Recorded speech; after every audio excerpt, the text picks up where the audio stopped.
দেশ বরণ্য ওলামায়ে কেরাম, বাংলার আনাচে কানাচ থেকে আগত দিন দরদি তৌহিদি জনতা মুজাহিদ ভাইরা, আজকে অত্যন্ত ভারাক্রান্ত হৃদয় বলতে হচ্ছে 54 বছর দেশ স্বাধীন হলো,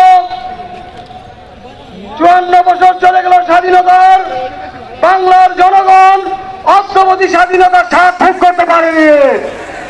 কি হলো আমাদের? এত রক্তের বিনিময়ে, মা বোনদের ইজ্জতের বিনিময়ে দেশ স্বাধীন করেছি। আজকে জান মাল ইজ্জতের নিরাপত্তা নাই, কোনো জায়গায় কোনো নিরাপত্তা নাই। শেষ আমি বলবো, এই বাংলায় শান্তি দেওয়ার জন্য কেউ সোনার বাংলা করলো, কেউ ডিজিটাল বাংলা করলো, কেউ নতুন বাংলা করলো, পুরো বাংলায় বাংলার মানুষকে শান্তি দিতে পারে নাই। এই বাংলায় শান্তি হলে কোরআন হাদিসের বাংলার প্রয়োজন। যদি কোরআন হাদিসের বাংলার প্রয়োজন মনে করি, বিশ্বাস জন্ম নয়।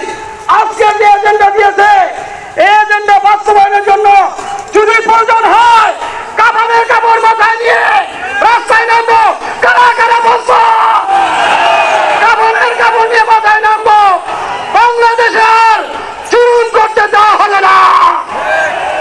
তোমরা যারা 16 বছর এদেশের মানুষকে নির্যাতন করেছো, আমরা স্পষ্ট বলবো, বাংলার জমিনে আর কোন নির্যাতন করতে দেওয়া হবে না। বিশ্বাস চরমনের নেতৃত্বে আগামী দিনে যে কর্মসূচি আসবে, আজকে সারা বাংলাদেশের ওই কর্মসূচি ছড়িয়ে ছিটিয়ে দিতে হবে।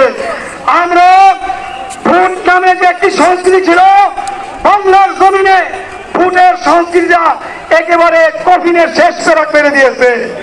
আমরা ভোট চাই, আর যেন দিনের ভোট রাত্রি করতে দেওয়া হবে না। আর কোন পেশিবাদী শক্তি কেন্দ্র দখল চলবে না।